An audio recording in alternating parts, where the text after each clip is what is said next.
Got it.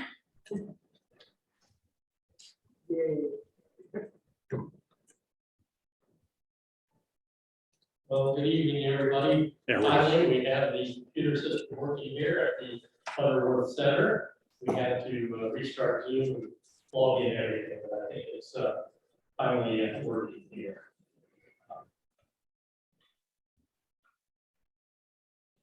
Okay, well, welcome to all of you who stuck around through the difficult time here, particularly those of you from other astronomy clubs in the local area too. We want to, while we are on our program here, to mute your own microphone to avoid any of the background noise that comes through. If you have any questions or any comments, you can always put something in the Zoom chat box, and we will put that at the end of the regular presentation. As you probably heard there, we are recording this. So the I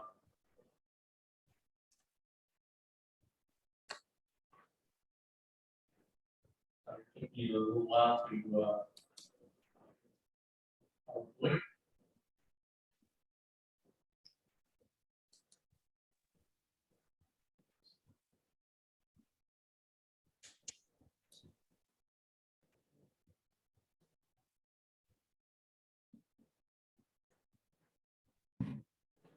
Do we see pilot class color?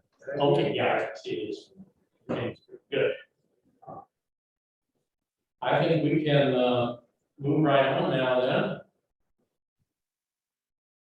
Our agenda, we're going to have our featured presentation, and then we'll have some observations from some of the members and a few announcements then before we adjourn. So let us move right on to our feature presentation for tonight.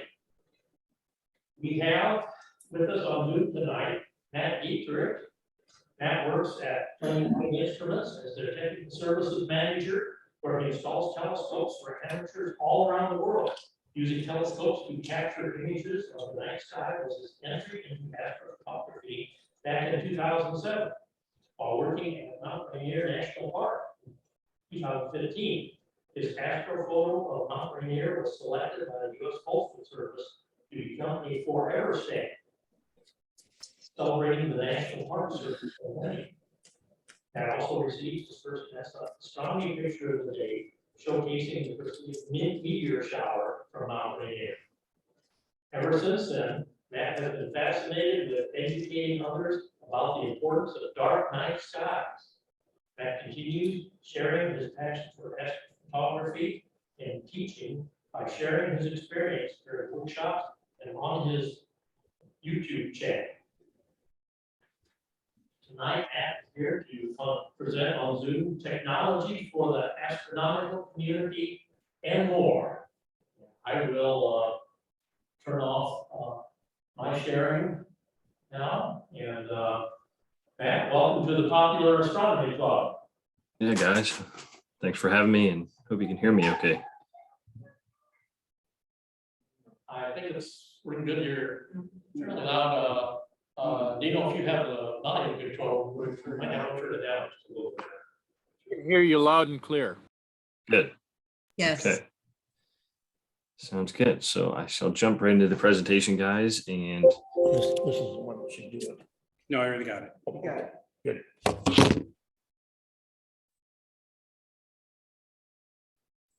okay, go ahead and share the screen.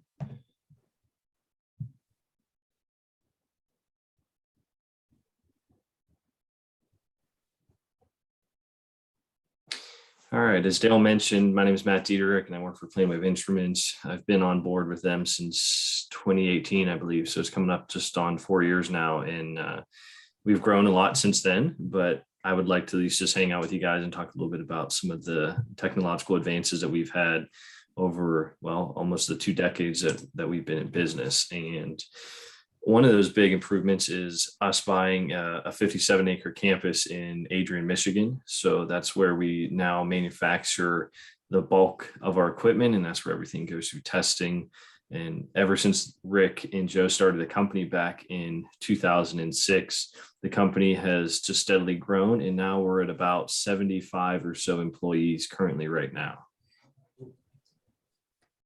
So a little smattering of some of the clients that we deal with. As you can tell, there's a lot of universities. There's a lot of Department of Defense related contracts. There's private amateurs that we deal with. And of course, amateur astrophotographers all across the globe, from Australia to Europe to, of course, the United States, which is just a big market for us as well, and to Asia. Those are just a little bit of some of the clients that we deal with over the last few decades. Now, one of the big things I like to talk about today is at least some of the astrophotography related and research side of what plane wave equipment can be used for, because not only can it be used for those two main purposes, but we can also utilize our gimbals, which is an interchangeable word for our mounts, which hold the telescope.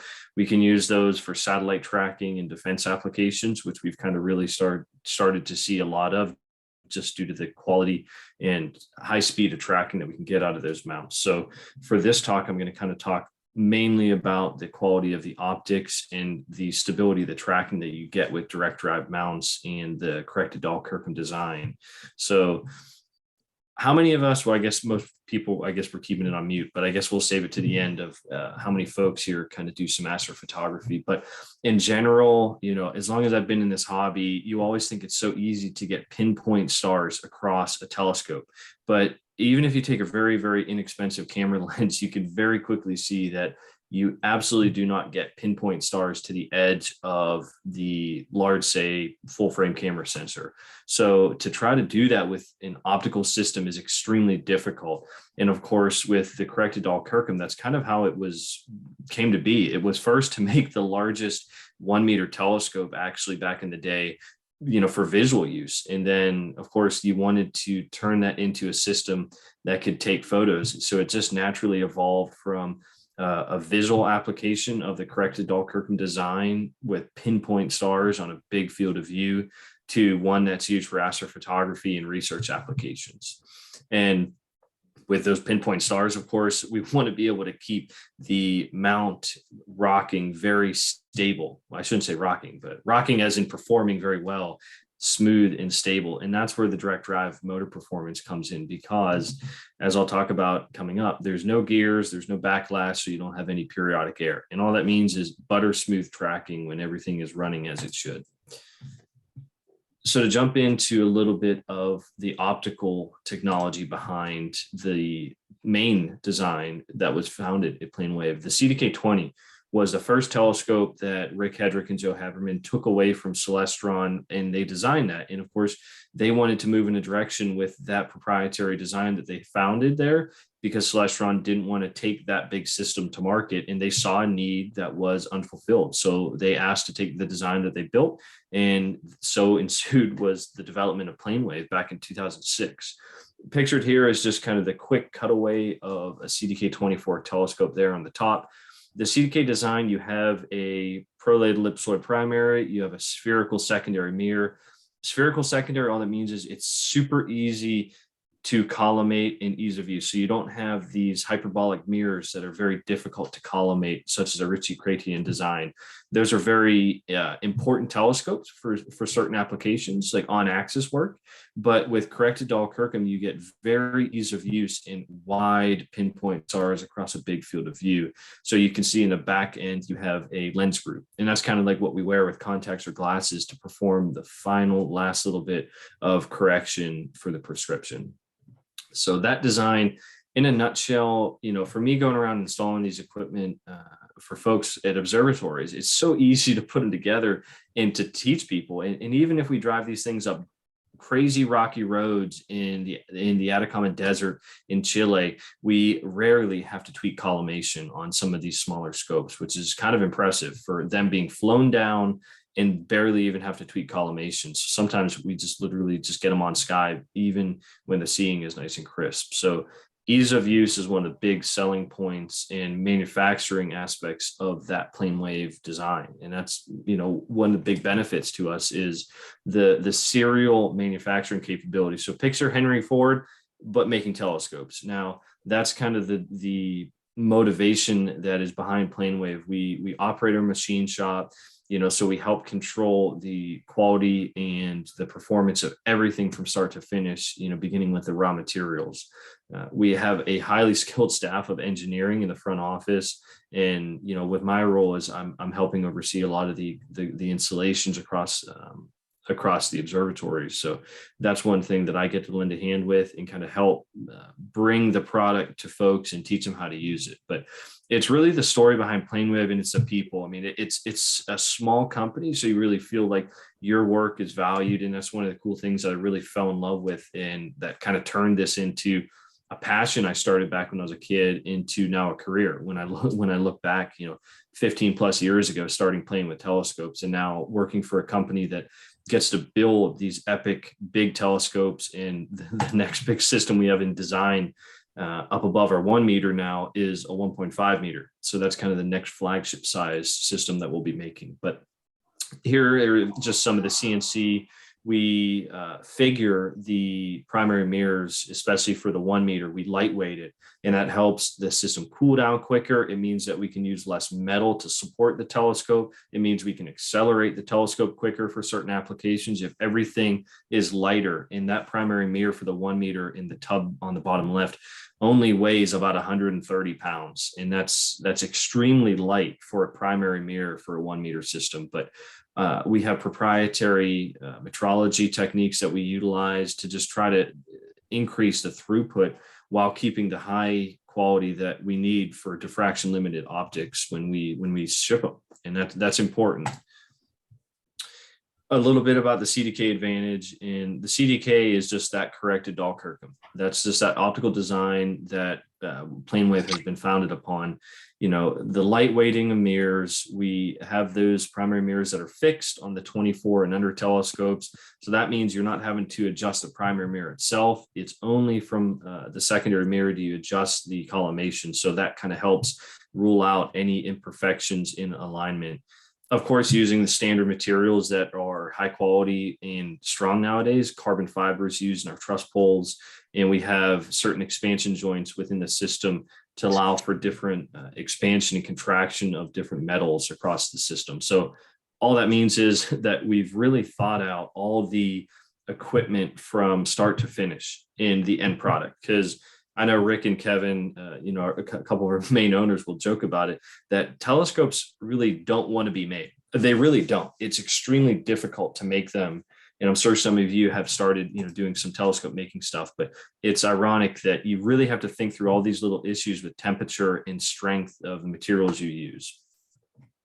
This is just a little cutaway from a full frame camera, and that's a 4K by 4K sensor on the CDK 12.5. And it's just showing the pinpoint stars on the middle and then the edge of the field of view. So that's what I was mentioning about getting the full frame images, that you're having beautiful pinpoint stars. So that's some of the cool things about the CDK designs. Of course, the quality is so much better than any camera lens can reproduce at kind of those massive focal lengths.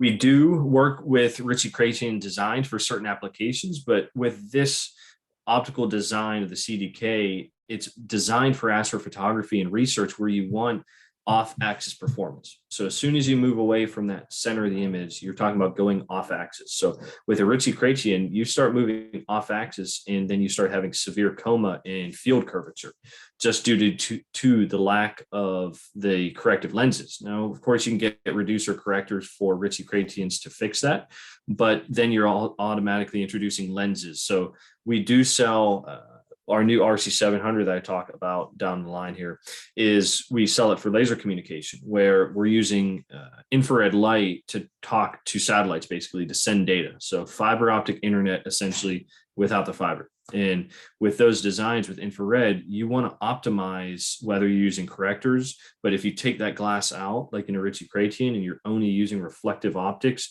then you're not having the infrared wavelengths of light being absorbed by the glass. And we can get away with some fine tuning of the AR coatings on lenses if we want, if someone wants performance in the near UV or IR, but that's certain things that we help do with some of our COTS solutions, for different defense applications and research. So we can work with people on custom coatings and really help them fine tune the system.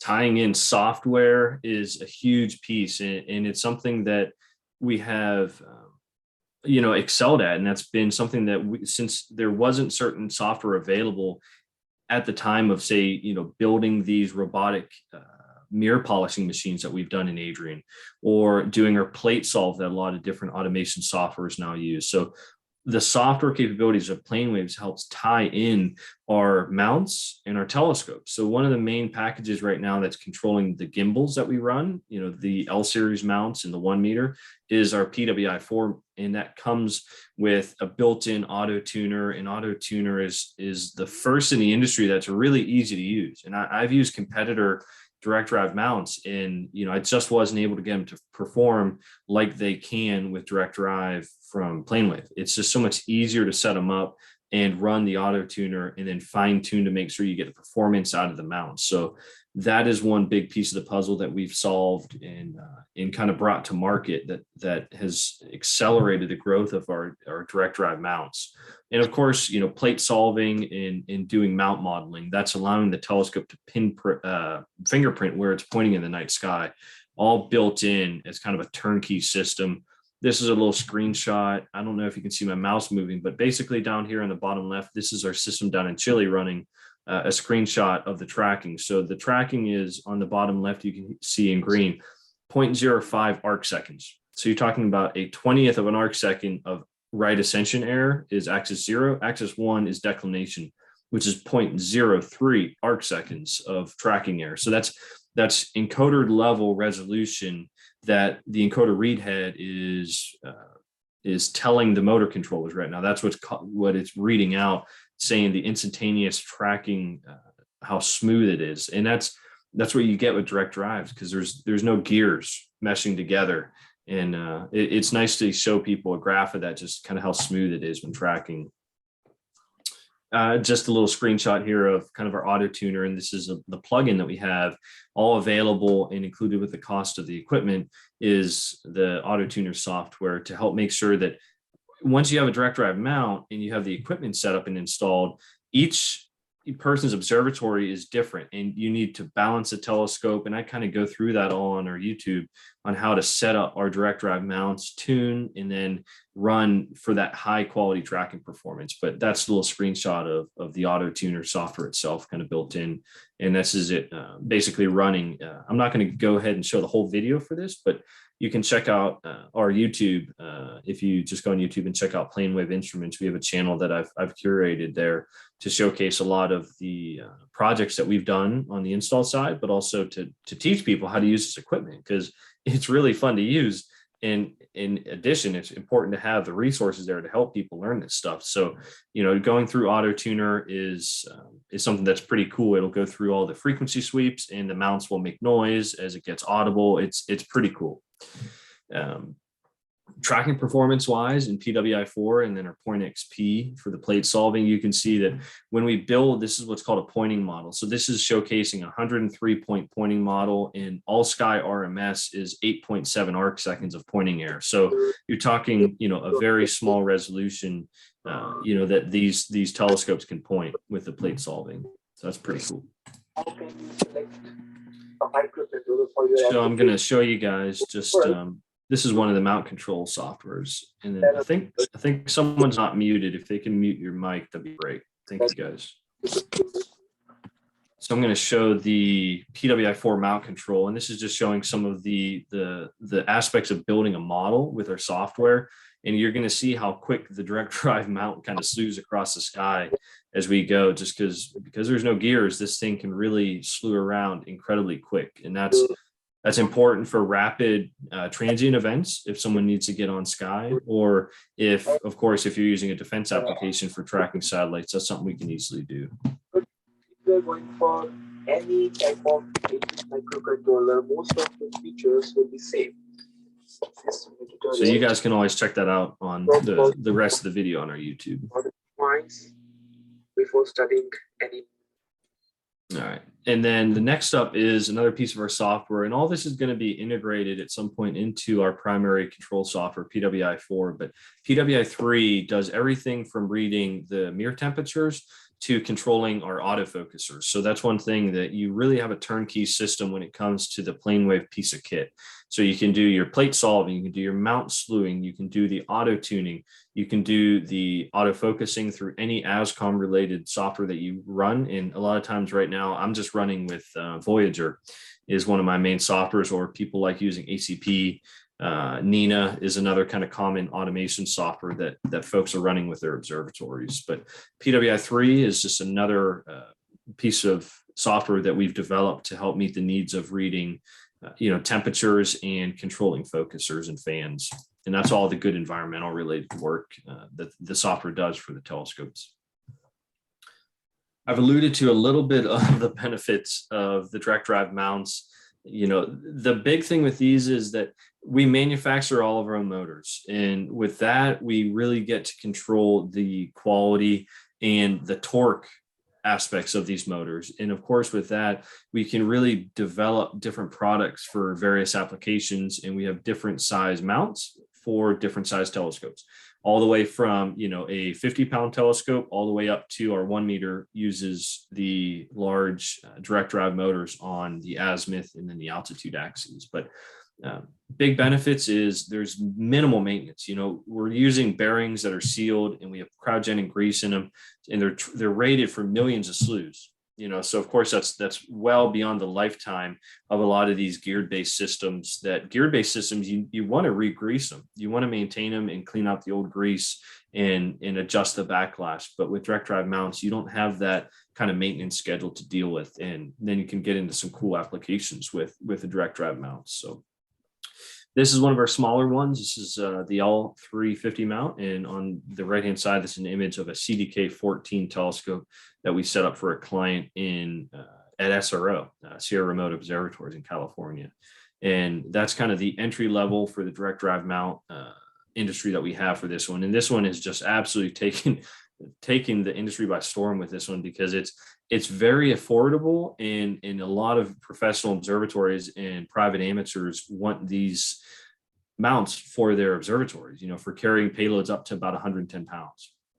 And it only weighs 110 pounds itself. So once all that's set up and is permanently installed, then you have a high quality remote astrophotography system. This is a shot that Kevin Moorfield did of M51, the Whirlpool galaxy. So just one of those local group galaxies, just absolutely beautiful. And he did a lot of hydrogen alpha data to blend into it. So you can see the emission nebulae regions that are just popping off in the galaxy. Again, with that CDK-14, talking about the edge performance, this is just showing, again, the optical quality at the edge of the frame in the top left and near the center. So you have that very, very tight full width half max in arc seconds showing there for the optical performance. And that's just that CDK-14 optical tube. Next up is the 200-pound capacity. It's the L500 mount. This is another extremely popular system for folks wanting to use, say, the CDK-17 telescope and up to our CDK-20. So it's just another intermediary sized direct drive mount. It weighs just shy of 300 pounds, but can carry 200-pound payload capacities. And that's one we set up in France for a client. And it was on a PureTech pier that raises and lowers, because he had a terracotta roof that needed to slide back, because local ordinances there didn't allow him to do a regular dome. So it's kind of crazy to set this up, but I was amazed at how stable and how repeatable the polar alignment was, because I would have figured the PureTech pier was going to kind of change polar alignment when it raised and lowered, but it surprisingly held very, very well. So that was a pretty cool install. This was a shot with a CDK-20 on the right-hand side, one of our clients, Jeff Lovelace of M33, it looks like. but just again, beautiful galaxy that you get. And he was using the CDK20 with the L500 mount. Next up from that one is the L600 mount. So this is another one. This is kind of we've installed so many of these in the last couple of years because it's at that threshold of really wanting to have the right folks on site for installing this. We crane these components in because it weighs a lot. I mean, that mount weighs almost 350 pounds, but it can carry up to our CDK24 telescope, which is a beautiful combination. And this is one of the ones we installed down at OBSTEC in Chile for kind of our plane wave marketing and demo endeavors that we'll log in and kind of share instrument time on and teach people how to use it. So I shot the Sombrero Galaxy there last season, and captured this one there on the right-hand side. Next up, now you're jumping into the alt-azimuth class of our telescopes with the CDK 700. And these telescopes are awesome for public observatories, folks that need to be ADA compliant with if they're doing public observing with folks in wheelchairs, because we designed the telescope so that the height of the eyepiece, because this is not the traditional Cassegrain focus, this is a Naismith, a dual Naismith. So the light comes down and bounces off the primary up to the secondary, but there's a tertiary mirror and it's a 45-degree flat sitting. So it directs the light out to either Naismith port. So with a flip of a button in our software, we can rotate that tertiary mirror and direct the light out to each Naismith one at a time. Say if you guys want to take photos of a galaxy and then really flip over in about 10 seconds and then do visual work. So it's pretty neat, and it's great for the amateur astronomy side of folks that are doing public observing and folks doing research. We have the Minerva group of folks with Harvard and the consortium there doing exoplanet and transit spectroscopy work. So that's being done there. They have a group of like 5 of these at Mount Hopkins in Arizona. This is one of our best-selling mounts that's been around for about 10 years now. The next up from that, this is the Ritchie-Cratian version of the 700. Now, we kind of have this encased in a hard shroud, and we have our Delta Rho telescope on there piggybacked.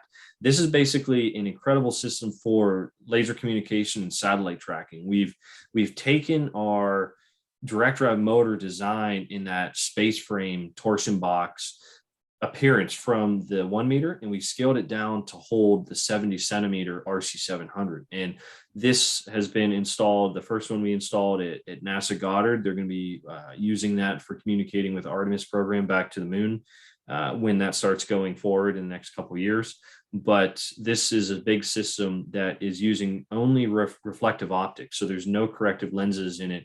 So you really get all of that infrared wavelength light. And a lot of the folks in laser comm, they'll end up using, silver or gold coated mirrors, and that gets higher reflectance of infrared wavelengths. So this is one of the new products that has been pretty exciting and kind of turning the market for some pretty cool stuff. And it has 8.4 meter of focal length. So this is one of the testing programs that we did for NASA of tracking the space station. So I guess we'll see if it shows.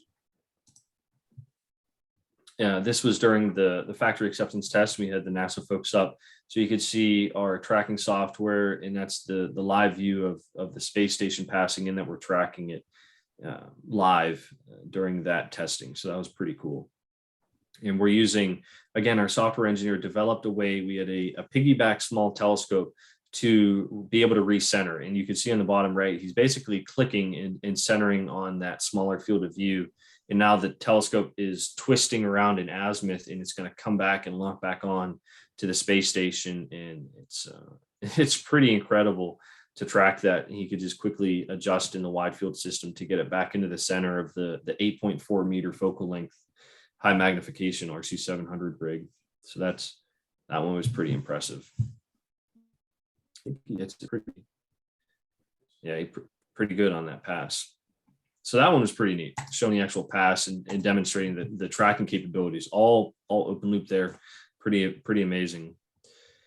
Next up is the CDK 700. So that's the big boy, the big 1 meter system. And we've installed, we have, I think, about 20 of these already in the field, and we're installing more of them. But just a beautiful system to work with. It's 10.5 feet tall. It's 2,500 pounds. I mean, we crane this thing in, but it takes a long day. But if it's clear at night and everything goes smooth, then we're on sky that same night taking images. So it's the first in its class that can ever say that you're on sky in less than a day. It's something that it's a long day. It could be a 12 to 18-hour day getting that thing set up and dialed in, depending on how the weather pans out at night. But once you're taking first light images with that, it's such a light bucket. Yeah, I mean, such a fun system to work with. But we'll go through and show some of the example images, from the systems. But again, those are just kind of a little summary of the systems. Another view of the 1 meter in the front. We have the CDK 14 on the right-hand side with the L350 and the CDK 24 optical tube on the right, and then the RC 700 with the Delta row on top on the left there. But this is the M16 pillars of creation there. Kevin Moorfield, I mean, this is a CDK 14. He did a deep integration of that field of view that, of course, the Hubble telescope made famous with the pillars of creation there. But very high resolution you can capture with good seeing with that CDK 14. Martin Pugh and Mark Hansen tag teamed on this one for the Horsehead. Just a beautiful LRGB shot with this. The 17 is such a popular shot optical tube to work with. It's kind of a sweet spot in terms of focal length. It's not too tight, but then at least it still has a relatively wide field of view for framing targets if you're using a nice square camera sensor. Don Goldman was running, the Rosette. This is a narrowband shot that he used for the CDK 20, just kind of showing the inner core of that supernova remnants. Just absolutely beautiful shot. Mark Hansen and then Stan Watson, they tag teamed on this one with a CDK 24. This was an incredible shot. Mark is one of the best imagers that I've met, and of course his processing skills are through the roof, and he's helped me with a handful of installs in the field. So it's fun to kind of get to work with someone that you look up to in terms of the image editing side of things. But just a beautiful shot, kind of one of the better planetary nebulas there. Just pretty stunning. CDK 700, this is the NARIC group, the National Astronomical Research Institute of Thailand. We've installed a few scopes for them, but they played around with the 700 for their research, but snapped a few planetary shots. So it's kind of impressive to get all those equatorial bands of both those gas giants. The 1 meter, this telescope, just on Friday, if you check out the astronomy picture of the day, Mark Hansen and Mike Selby, they've kind of teamed up and started editing and processing the 1 meter data that we have coming out of OBSTEC in Chile. It's kind of scary, the data that they're shooting. So if you check one of those APODs out from Friday, just a few days back, they had a beautiful image, and they're capturing never before seen details of galaxies and really pushing the barriers of what can be done. But again, it's just because that quality of the optics in that 1 meter optical tube. And then, so that's some stuff that I got to play around with some of that data. Mike Selby captured M16, just that Eagle Nebula there. And I edited it, and it's scary because there's like no noise. For any of you that are astrophotographers out there, it's kind of scary to work with that 1 meter data because it's just so clean, and you get to play with some fun high resolution data. Now, on the install front of what I do, I started out playing with equipment back in, ninth grade, and even younger when I had my first Meade telescope. But it really became serious when I started wanting to share the experience with folks. I'd be taking an astronomy class in 10th grade, and I'd be going out at night trying to kind of learn the night sky. But for some reason, I instantly felt compelled to try to take images. And at the time, all I had available to me was a film camera. And it is funny, I still have that film camera in the back and all the prints that never turned out. I thought it was so easy that you're just going to take a little film camera and stick it on the back of a telescope and be able to take images of the night sky like you see on the box of these Meade telescopes. So in other presentations, I always joke saying that false advertising is what got me the hobby. And next thing you know, it kind of changed the course of my life with kind of what I do as a career path now, because the images never look like that through the telescope. It's something that I didn't realize when I was trying to take film images, because nothing turned out. I had no idea what back focus was. That of course back focus meant I had to take the camera with adapters and put it to a certain position for anything to reach focus. I didn't know. I thought you just kind of put it on like a camera lens. So it's funny how I was naive at the time, but how difficult of a hobby it was kind of really made me want to learn more, because it wasn't easy. But I kind of take that with me and take it to heart when I'm in the field teaching people, because I know that everyone at some point was brand new to this hobby, whether they're, just starting or whether they're, an astronomer kind of working on published papers. My goal is to make sure that the user experience is as easy and that they feel supported in the equipment that they're working with as possible. So these are just a few background shots of me kind of working on some of our equipment in the field. On the left we took one of our Delta Rows down to McDonald Observatory in West Texas, and we did a workshop there last year. And on the right was a trip down at OBSTEC in Chile. And I was just working on our CDK 600 demo system there. And again, just, beautiful night skies and Milky Way. I try not to forget where I'm at. And I really had to pinch myself at times to remember, where you're at on these install sites, because you could be anywhere and you could just be kind of head deep in a telescope and kind of forgetting where you're at, whether it's Chile or Australia or Europe. Taking time to kind of appreciate that is something I need to, I always try to do when I'm there, especially when you get sunsets that are just stunning, like at OBSTEC in Chile, just some of the best colors. The transparency into seeing there are so scary good. The beautiful colors right at dusk and twilight are stunning. But that's the 1 meter there on the left we installed for Mike Selby at OBSTEC. And then, we use 1 week per month on that system for speckle interferometry.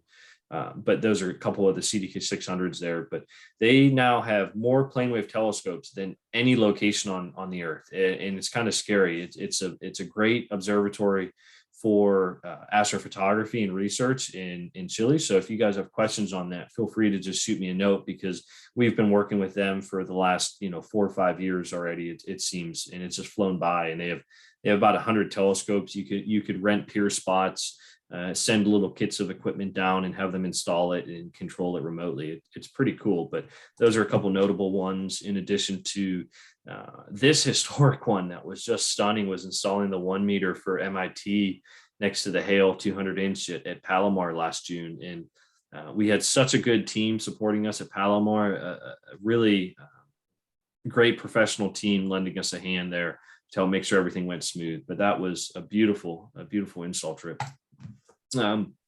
This shot's kind of a little bit of a teaser now, because Delta Rows are starting to ship. And the scary thing when we had it at McDonald Observatory was just how short the exposures could be to really reveal such detail with a CMOS camera, one of those very sensitive cameras that are available nowadays. With that lagoon shot, that's only 6 minutes of data with LRGB filters is what I shot. And on the bottom right, I did 10 minutes for the Trifid, and I wanted to really reveal some of those dark nebulae lanes. And it was so easy under dark skies. And of course, it's an F3 system. I mean, it's a beautiful scope to work with. And again, pinpoint stars, on corner to corner. So it's something that's just a beautiful telescope. I can't wait to get a demo one of these to get set up at a remote observatory for us to kind of share some of the images, because it's just stunning. But this is it. I forgot I put this one in, but this is that galaxy that Mike Selby and Mark Hansen edit just the other day and won that APOD with. So the amount of detail that they got out of the core of that galaxy is just stunning. But we're going to eventually be setting up some data subscriptions for folks to basically take the masters and be able to edit them. So with that QR code, people can scan, or you can check out our website, for details. We're eventually going to get those data sets up for people to try their hand at editing. That's one of the big goals, for folks to be able to see the quality in the imagery that's coming out of that system. That's kind of it for the majority of, the talk covering the install front. And, when I'm there in the field, I started doing all this wide field astrophotography, when I was younger. And of course it was sharing the experience, right? That was my motivation. And in goal when I was outside in the night sky. And living and growing up in Pittsburgh, Pennsylvania, I never got to see the Milky Way. So of course, when I learned about it and saw it for the first time in Colorado, I was instantly hooked. I'm seeing something that in what I think is 70% of folks on the planet can't see the Milky Way with where they're from. And if you ask folks if they've ever seen it, I bet that number is even bigger. But through imagery, we can really try to get folks to experience the night sky and try to jumpstart them, especially kids, for trying to learn about science and art and those aspects for the STEM fields. But these are just some shots that I did in Chile at OBSTEC. I tried just to kind of push the barriers with some of my deep sky and my nightscape work. And from Chile, it's too easy because the skies are so crisp. And you kind of get into a loop of all these blue sky days. It's like a twilight zone. You wake up and there's no clouds. You wake up again, no clouds. And that happened. That could easily happen for like 10 days straight. It can be kind of disorienting to not see clouds. I'm used to seeing them every day almost in Pittsburgh, but these are just some of the shots. This was a 72 image panorama that I did from the Atacama Desert outside San Pedro de Atacama, and crazy air glow in the sky. That's what orange is, kind of the ionizing of, I believe the orange is sodium ions up in the atmosphere. But on the right-hand side is also the zodiacal light, but just stunning night skies. I really like using the panorama technique to put that scale, into the image. I've played around with some shots from an airplane window. Kind of funny because I'll have like a blanket over myself with a camera and a tripod trying to take a photo from a plane. And it works. I mean, you have to take a few different shots and push the ISO up really high, but you get the navigation light of the plane in the window and things. But it's kind of cool, the Milky Way setting over the Atlantic Ocean off the coast of Chile, which was pretty neat. And you could do some cool wide angle, fisheye effects showing the Milky Way with the zodiacal light, and even a little bit of the Gegenschein is kind of hiding on the left. But incredible air glow that night as well, with Imagine Light clouds and just a little bit of city glow from La Serena on the coast. I think this is the last shot. This is my ones I did when I was at Mount Rainier. I just love this shot with the trees being illuminated from the visitor center parking lot. So it's not like I had to hike 5 miles in to get this shot. Literally standing on the edge of the visitor center parking lot at Mount Rainier National Park, and the Milky Way is over the Tatus Mountain Range. Just one of the beautifulest spots. And of course, the fog rolled in that night over the mountains. That was just pretty cool. But that's kind of the wide field stuff I like doing, guys, and kind of showcasing the behind the scenes and the wide field stuff. Really kind of gets perspective and showcases how big and vast the night sky is, and makes me feel small, which I think keeps me grounded for the most part. But I appreciate you guys having me, and it means a lot. I'm happy to answer any questions that you guys may have. I've got a quick question for you. Sure. Stacking your images, what software do you use to stack your images? I for the stacking side, I use PixInsight, and I do the basic like kind of correcting in PixInsight and the stretching, and then I'll finish everything off in Photoshop. There you go.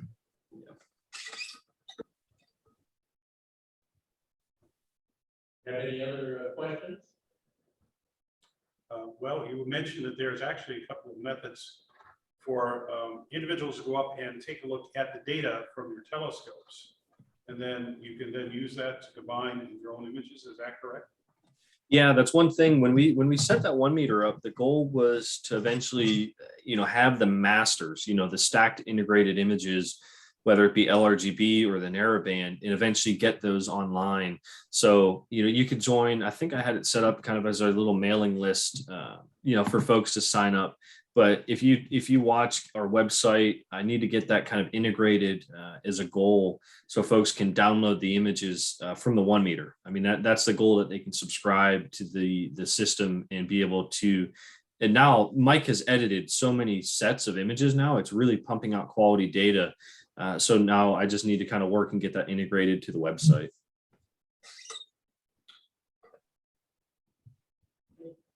Thank you. Does anybody online have any questions? How much is one of those telescopes? What was that? How much are the price of those telescopes then? So it depends. I mean, the smallest telescopes, run, I think, about 14 all the way up to, the 1 meter is $575K, because it's a complete turnkey system for the 1 meter. So that's the biggest size telescope, but it kind of spans the price range depending on what folks are looking at. But you know, it's pretty exciting playing with those kind of telescopes. So did you get any feedback from the folks that are using the PureTech pair? I'm working with one now, and I'll be finishing modeling with the mount this week. So I'm really skeptical on how well that works, raising and lowering it all the time. Yeah, with our mount modeling, you can rebuild a model within like 10 minutes and to have one that's accurate enough to adjust. But that was my concern too, with especially a polar line that was on a wedge. That wasn't just alt-az, but if I recall, I forget which direction, but one of the directions like north-south was good, or east-west was the one that just moved a little bit. And when I mean a little bit, it's like arc-second level of movement, which I was surprised that it was that rigid. I mean, we had that system loaded down. The mount was 240 pounds. The optical tube was 200 pounds. The refractor and then the wedge. I mean, there was 400 plus pounds of equipment on that pier, and it was pretty stable. So I was shocked at because it's using linear actuators to go up and down, but it was pretty rigid from what we saw in the field. So are you thinking that you were okay with polar alignment each time, or did you have to continually tweak it? We only went, when I was there in the field, because this was in France back 2 years ago, but, we did polar alignment, and just, the next night I wanted to see. My big question was what you're exactly mentioning. What's the repeatability, and is he going to have to do a new pointing model and polar align it again each night? And the answer is, for his work, he's not going to have to repolar align every night, which is good, because it'd be different than just like an equatorial system versus alt-az. Alt-az meaning you could just install it and it'll be vertical in that orientation and just have a pointing model to correct for it. But with our software can correct for that and adjust the model. If you're degrees off in polar alignment, then that's a whole different story. But if it's close, the pointing model can compensate on the plane wave side. Okay, cool. Thank you. Yep. Questions? Okay, maybe one quick last one. I own Voyager, and I'm going to use it for my home observatory. Are you really satisfied with Voyager, or would you do something else if you had to do it over again? When I saw my buddy using Voyager back in 2020, I was amazed at how quick everything was integrated and how the focusing was running and the drag scripting. That was the key piece that I found worthwhile, because I use it for a remote system in Chile, that 600 system. And, I'll log in, before I start the session, but, from there, it's usually pretty good for the rest of the night. It'll just run and then spit out all the data, and I could edit it from there. And you can customize all the scripting, to kind of do all the little techniques you want to do with accessories and connecting to remote power strips, all that. It'll power everything on the way I have it set up. It'll connect to the mount, the camera. It'll cool, dust flats, dawn flats, darks. You can really set all, these little intricacies. But some folks like Nina, I don't know if Nina has the scripting kind of capabilities like Voyager does, but I've been pretty happy after learning Voyager so far. Okay, thanks. Yep. Thank you. Anybody else have another question? Okay. Well, Matt, we've certainly learned some things tonight and seen some impressive equipment. It's fun. It's fun to work with. I know it's pretty cool. Sure, thank you for that. So I think we can move on then. Sharing screen again. Yep. Yeah, if you guys have any questions, feel free to reach out on our website or shoot me an email. But I appreciate it, and I think I'm going to get heading out and get some dinner. Thank you very much, man. All right, guys. Thank you. All right, Very guys. good. Thank you. All right, guys. We'll see you. Cheers. Thank you. Bye.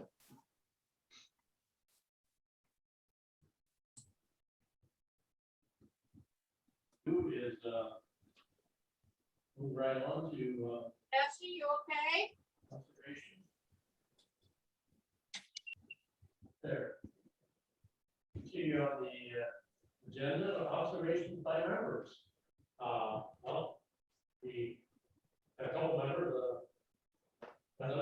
I were out at the observatory, see John looking through our observatory scope out there. Uh, I need to share another screen here.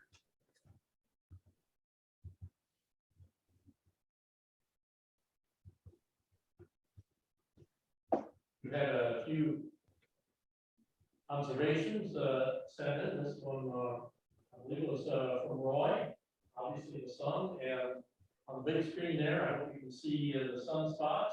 I see these 3, 4 of them there on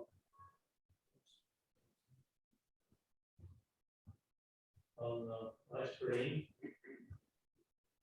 Roy, any comments on this one?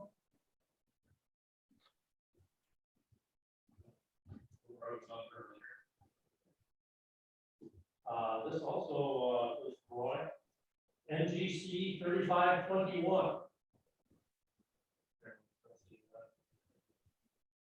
Image of the galaxy there. That probably impressive some we saw in the presentations that day. Very good for what we can do here. I can barely hear you. Oh, okay.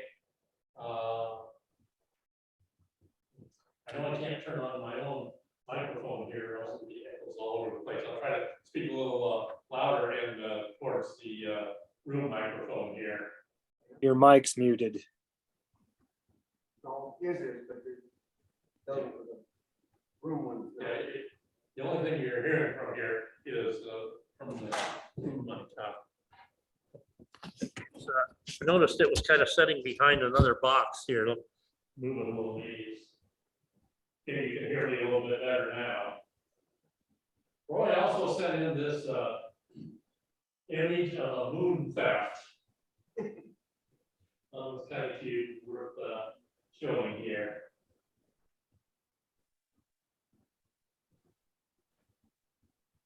When I was out at the observatory, one of the things I was doing there was trying to make use of my smartphone to get some images through the observatory scope. And I was able to get some things. I have to adjust and figure out how to better play around with my smartphone. I could see actually 12 individual stars in the beehive cluster in this photo. And I don't know if you can see them on the big screen or on your home screens with this, but if you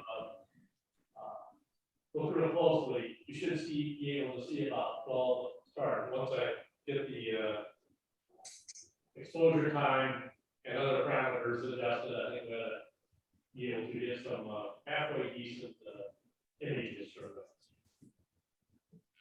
Do any other members have any images they'd like to share? Hey Dale, I've got some pictures here. Okay, I just stopped one, so you should be able to share. All right.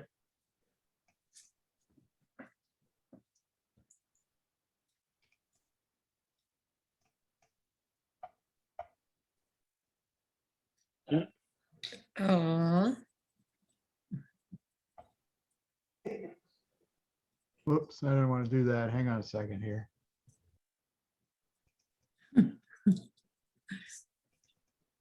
Like the cat picture? he's cute. He's cute. Okay, this is a picture of the sun I took this afternoon.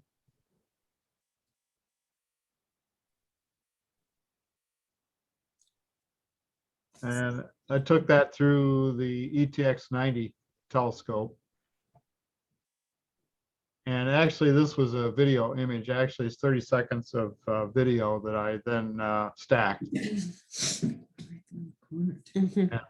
You can see there's a fairly large sunspot right over here, and I'm not sure if that's just coming on or going off. We'll know tomorrow. Looking again, it'll either be further in or it'll be gone. I don't know which way it's rotating here. Maybe somebody could tell me, but then there's a couple of spots over here. So the sun is continuing to be an active object right now. Let's see here. I had some other pictures that I got from, well, Roy, I guess you sent me a picture of that NGC object. I think that's the same picture, isn't it? Mhm. That's what I got the Roy's email. Yeah. NG, what is that? What was the NGC number? 3521. 3521. Okay. That's pretty good. Did you take that with the Stellina? Roy? Where's that? Yes, he did. Okay, cool. And let's see, Rusty. Rusty sent me a picture.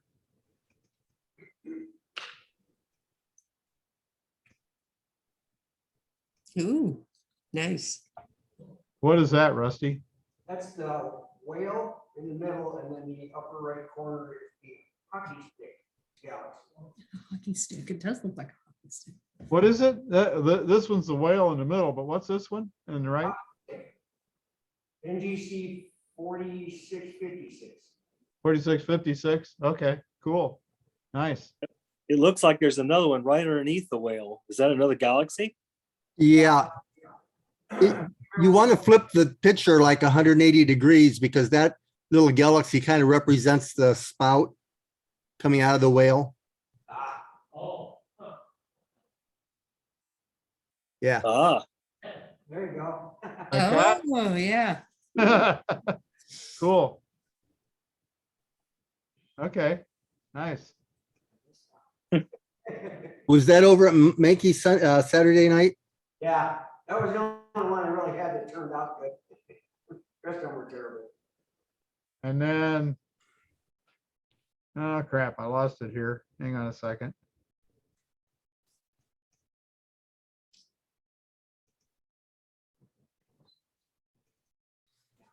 What did I do with it?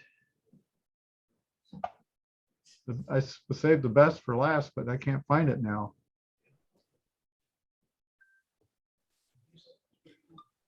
Ellen, while you're looking, I think that sunspot you were talking about is coming in, the one way over to the right, because it wasn't there at all day Saturday. So Oh, okay, good. That'll be interesting. Just, I'll take another look at it tomorrow if it's clear.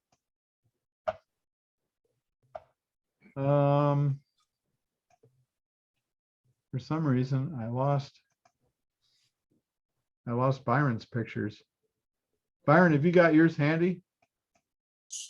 I do. You want to go ahead and show them? I can find them here if you bear with me long enough, but if you got them handy, I'll let you show them. Okay, I don't know how to pull them up on this. Okay, hang on. So I'll find it here. I could resend them to you. No, that won't do me. Here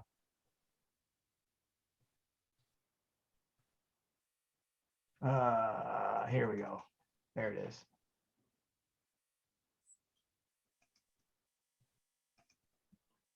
Let me see here. There we go. I found it. Okay, what is this one here? M108. And the Big Dipper. Okay, cool. That's 90 seconds. Time exposure. This is on the modified 4 Ti. Okay, and then somehow I should be able to make that. There we go. Advance. There we go. Nice. M101. Nice. Now is this with your 8-inch? Yes. There's the owl. Yeah. Nice planetary nebula. Oh. I like this. Yeah. Yeah, this beautiful. I kept the star in there because I thought that would look neat with the M109. This is in Draco. Oh, actually, I think this is off Ursa Major too. I think that's one of the stars on the dipper itself. But yeah, you can start to see some of that. Almost looks like a TIE fighter Yeah. in the Is it- center. Is that what they call a barred spiral galaxy? I think Yes, so. that's a barred spiral. Yeah, that's neat.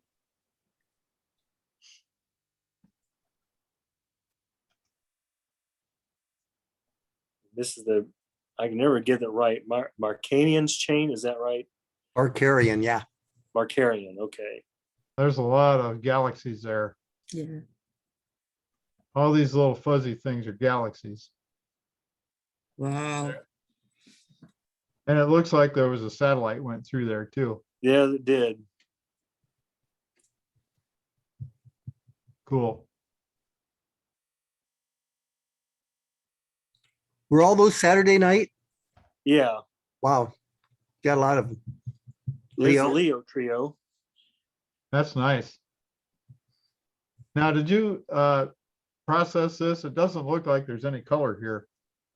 I did. I used a different filter because the clouds were coming in when I shot this. So I had to dig deep to bring it out and darken the background. You'll have to try that again. It's a little grainy. Yeah. But there's a lot of detail there, despite the fact that the conditions weren't good. You'll have to try this one again. I think that looks like a pretty combination. It's pretty neat.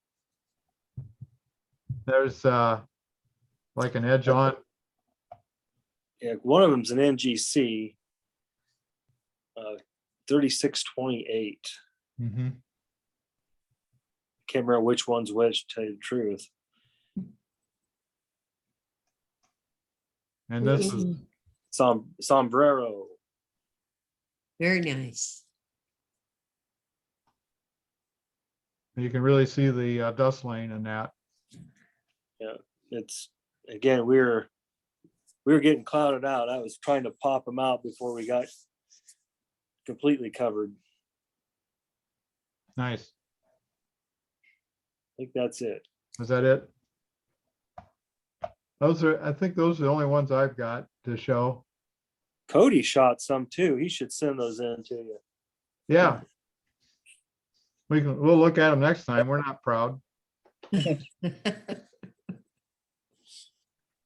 he's got some nice shots with that Nikon of his. And Oh, he's yeah. he bought Rolando's 8-inch astrograph, and he's doing really good with it.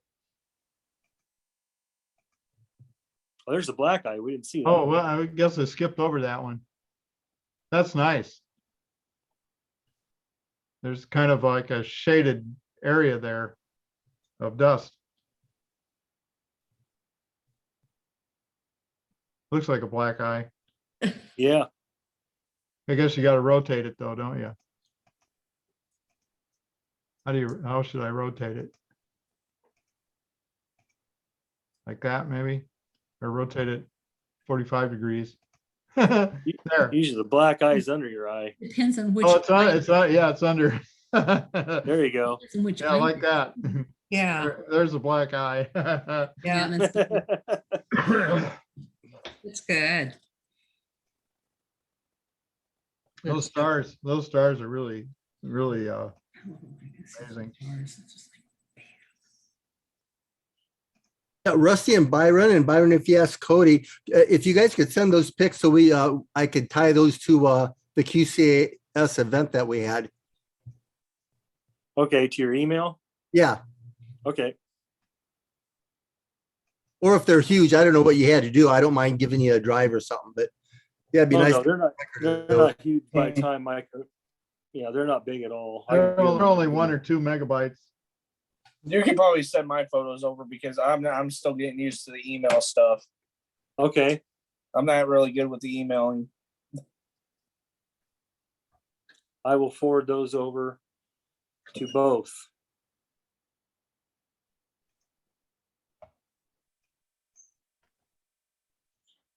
Well, I think that's all I got. Cody got a real good shot of the moon too.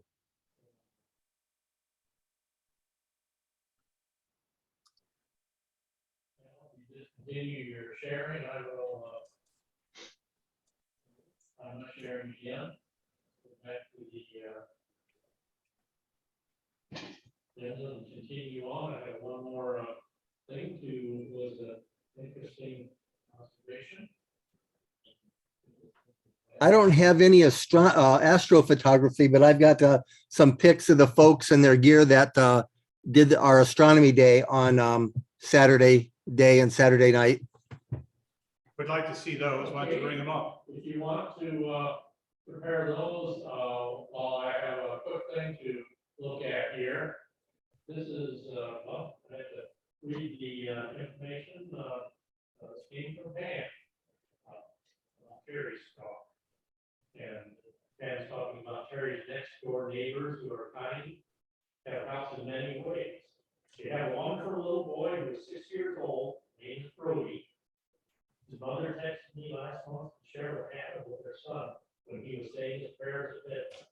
He looked up at the ceiling and said, "There is Terry's star." And this is the one in the middle of this image he was sent.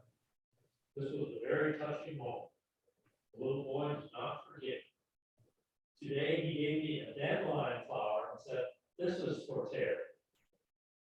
I thought, this is like with Terry's thoughts and interest in life, making an impression about astronomy, even at a very young age, can maybe last a long time, as it has done with Terry.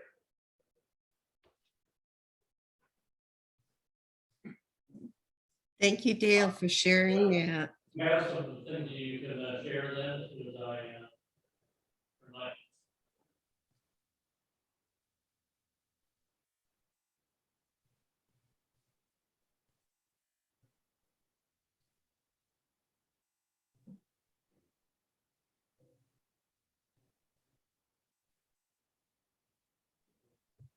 Yeah, are you going to share? Yep. Didn't know for sure if you were ready for me. Yeah, we're ready, yeah. Okay. I don't know if you can see my screen at all. Yes, there we go, yes. Okay, let me see if I can get rid of this guy. Nope, that didn't help either. Okay, there we go. Okay, this is just the setup I had there. I've got my 100mm H alpha scope, and I had a Herschel wedge on an 80mm.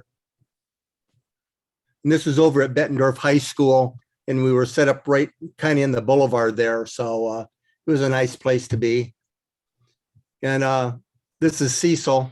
Cecil Ward brought his. He's using a Quark, and I believe that's an 80mm scope he's got there, an f6.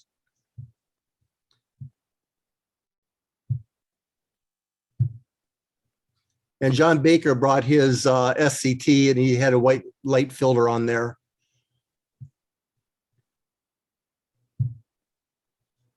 And Dr. Mitchell will kill me for that. What was the set of binoculars that you brought there? Were those 15 by 70s? Yes, my 15 by 70s. Yeah, and you had white light filters on those? No, I use them for viewing the moon instead. Gotcha. Okay. Yeah, I knew you had it aimed that direction. I didn't know if it was there that whole period of time. But and he's having a nice burger there, so. Even astronomers have to eat. Yeah, and this is just kind of one view of that setup. Then a little bit later, we had a few more people came up. That's Howard Cox, and he's got a 50mm lunk, and he has that set up there right on the end. And then that now again is the club's 8-inch f15 doublet. And we had a solar filter on it for a while, but then we thought it'd be much cooler to aim it at the moon. So that's what we did. So that's kind of our setup for the event. We only had about 67 people come over, but there wasn't a whole lot of advertising this year because we didn't want to jinx it. I think it was the last 3 years we were rained out each time. So we didn't, there wasn't a whole lot of advertising. I don't know that Bettendorf High School did any advertising like they had in the past. And then that night, the Astronomy Day program carried over tonight, and Travis didn't want his picture taken, but that's his Dodd that he set up there. And nobody knows this guy here. So those masterful pictures you saw earlier were taken with that monster rig. So that was pretty incredible. And then Cody, I thought I had met him before, but after I looked at the picture, I recognized that I don't recognize him. I thought I did before. So that's pretty cool. It seems like a real nice guy, and be real neat to see what photographs he took out of that rig. And this guy, nobody knows either. Yay, Rusty. Yeah. So anyway, yeah, Rusty always shows up with his gear and does a good job. And then I set up the 20-inch out there. So that's a 20-inch F5 Newtonian. And it's kind of a beast to use. Rusty, you did a great job. I pushed on it a little bit and it looks like you got all that vibration out. So that's awesome. Thank you. And last but not least, that's the 14-inch SCT in the dome there. So we had that. And I think we were still polar aligning, or excuse me, doing multi-star alignment when that picture was taken. So anyway, that's all we got from what we did. Nice. Thank you, Jeff. Yeah, Thank you. good time out there at the astronomy. Day.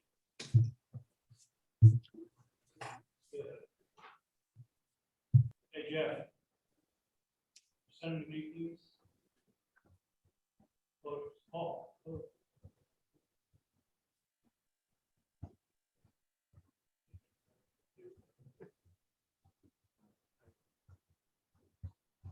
Okay. Let's move on. We have some announcements here of things coming up.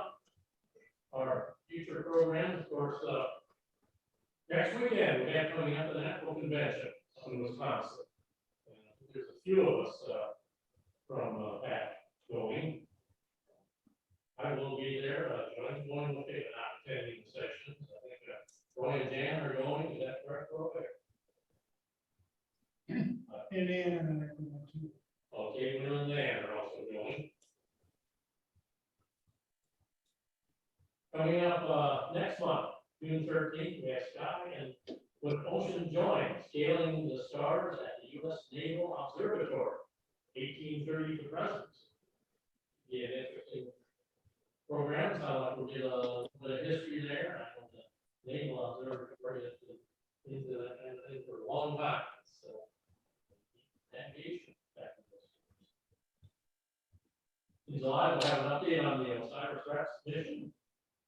And looking forward to August, when we have our annual picnic and sit around and the weather cooperates, watch the meteor shower out at the observatory.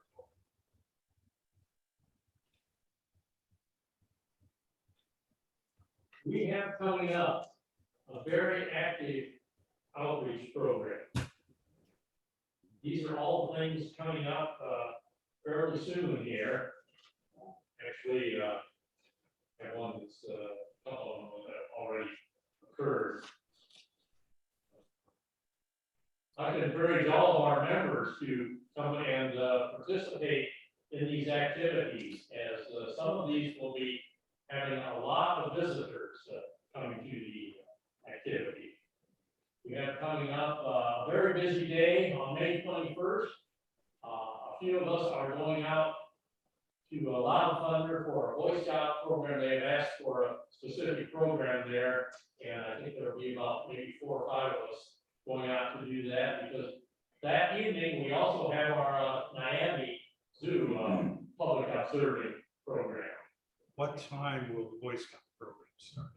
I have not heard that. It was not in the information. I don't know, Al, if you have heard anything additional from them. I need to find out what time they are actually going to start that program. Yeah, I don't have anything new to report on that right now. That's something we should probably just touch base and make sure they have a time for us. But my understanding was the afternoon. Yeah, I had their time TBD in the afternoon because they did not specify a time there on Yeah. But So if we show up at 12 noon, that'll give us time to set up for the afternoon. we need to find out something more specific before we go there. They've asked for some specific information because it is a that program. And I believe they were expecting something like 200 scouts to be there, and we'll be breaking them down into groups. So we can give a talk to each group, the same talk to each of the groups. I'll have to get out my old Boy Scout uniform. Yeah. Okay, well, Dino has one coming up then, May 28th at the new Doll and Toy Museum. They're going to have a astronomy night there. We'll bring out our PAC and a scope or two, and probably have a good time there. Should be a good group coming out to view the stars, and as I understand, the museum will also be open too. So Yes, so take a look at the new museum out there. and there's more added to it since you've been there. Okay, I believe there's more that can be turned into that museum. Okay, going into June, at the Leclerc Library, they have asked us to participate in their summer reading kickoff. And they have found a location at the Leclerc Huckleberry Park. In fact, I went out there earlier today and checked it out. It looks like a decent location. The only difficulty is it's near the Leclerc water tower. So there is a small portion of the sky that will be obscured by the water tower. They believe they can turn off the parking lot lights. They have a nice new parking lot there, plus a newly developed grassy area that we probably would not want to, certainly not drive the PAC into there. I'm going to ask for location in the parking lot for the PAC mall. Maybe we can set up a couple other scopes in the parking lot near the PAC mall, or we might be able to go out into the grassy area. Although fairly new, it looks perhaps a little bit soft. So, yeah, should have room for a big crowd. They are expecting a big crowd if the weather is good for that. June 4th, the next day, we have a public solar observing program at the campground. That's starting 8:30 a.m. at Giant Goose at Atkinson's. One we went to 3 years ago, probably before COVID. They asked us to come out and do another program there. Well, that same day, the Girl Scouts are having a 6th grade camp out at Scott County Park. They have a group of Girl Scouts working on their night owl badge, and what they need is probably for a couple of us to go out and talk about the constellations and some of the things they are to look for in their night owl badge. This is in the campground where we would probably not be able to bring the PAC in, so we're not planning to do that for. One thing too, I don't know, Scott County Park, they have a point in time in the evening that they lock the gates. Once you're in, you can't get out. They are aware of that, and they are working with the park administration to make them aware of what we're doing to come out, and that we'll be able to come out, set up telescopes, and then escape. One thing we've done with kids before is I can bring out sheets of ruby, see-through red plastic and rubber bands. And they can tape them over the front of their flashlights, so they won't have white light for their night vision. I think that would be very, very useful. For and it works very well, and it's cheap. Okay, well, those are all of the programs that will be happening before our next monthly meeting. Then after that, we still have several more. Eldridge Library on the June 23rd, we will be setting up there for their summer reading program. They are expecting a very large crowd, possibly a couple hundred visitors on that evening if the weather cooperates. Same is true, June 25th, Linowick. They are expecting 200 to 300 people in the campground. Not all will be visiting our astronomy displays, but they have also invited the village of Hampton to come out and look. And last time we were there, we had quite a few people from Hampton, Rapid City, and Fort Myers come down to that. So we'll have another big program there. In July, then we'll be going to Kiwani Library, they are having a space exploration day. We're still working out some of the details there for a location where we can set up and have some good view. Well, we'll be talking some more about these at future meetings, so we have something arranged already with the Moline Library, and then we have a children's observing program, but they're expecting a lot of people to participate in that, not just the children or parents. Okay, Eastern Library in Davenport has, again, arranged for a program called Reading Beyond the Beaten Path. And that is another one where they're expecting a significant size crowd for public observing. Then we have there's a few more things that are not on this list because they have not been confirmed, do not have firm dates yet. So we will have quite a few. I know I had something like 26 that I was actually working on. That includes the monthly diaries during the period from now until the end of the viewing season. We're going to have a busy time, so if you can, please plan to help out at some of these programs.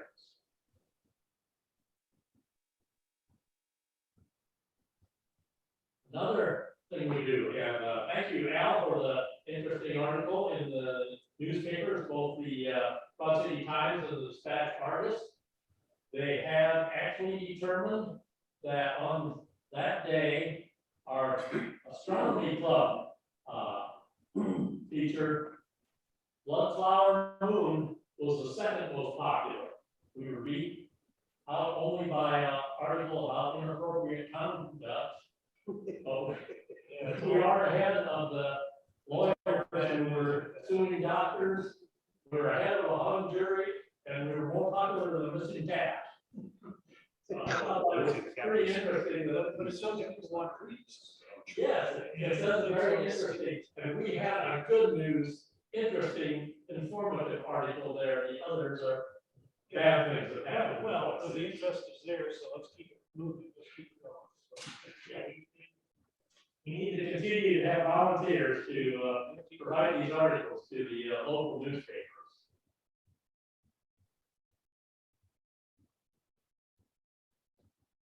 One last reminder that if you would like to contribute charitably to the Popular Astronomy Club, the best way to do it is the Birdies for Charity program, because we get that 5 to 10% extra bonus from the John Deere Foundation. You also have all of this information in your monthly newsletter on how to access and contribute in that way.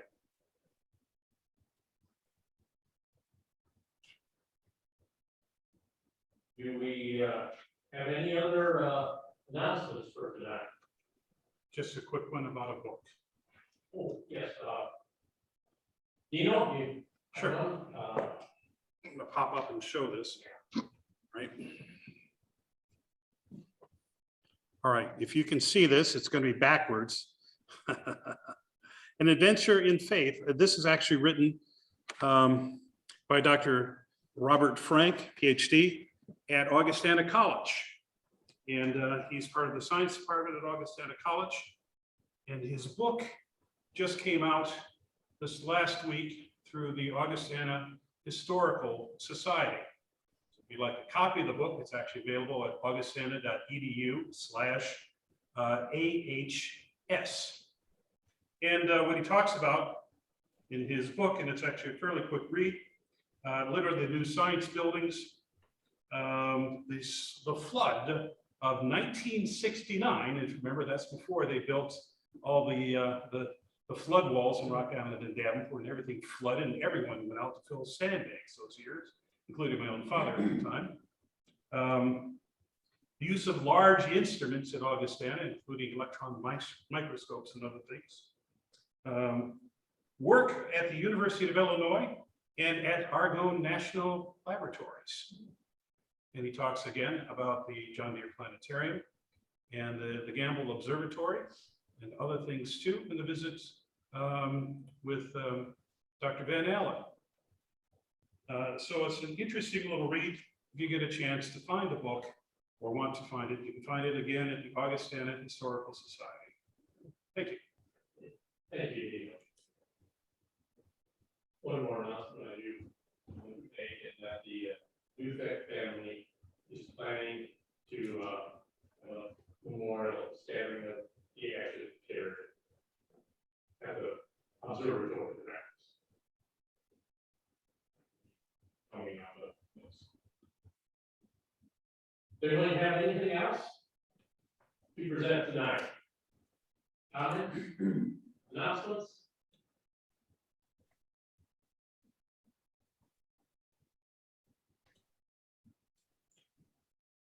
That brings us to adjournment. Thank you, everybody, for participating here at Butterworth and online. Don't forget our public observing coming up May 21st. Next meeting, June 13th. And until then, keep looking up. Thank you.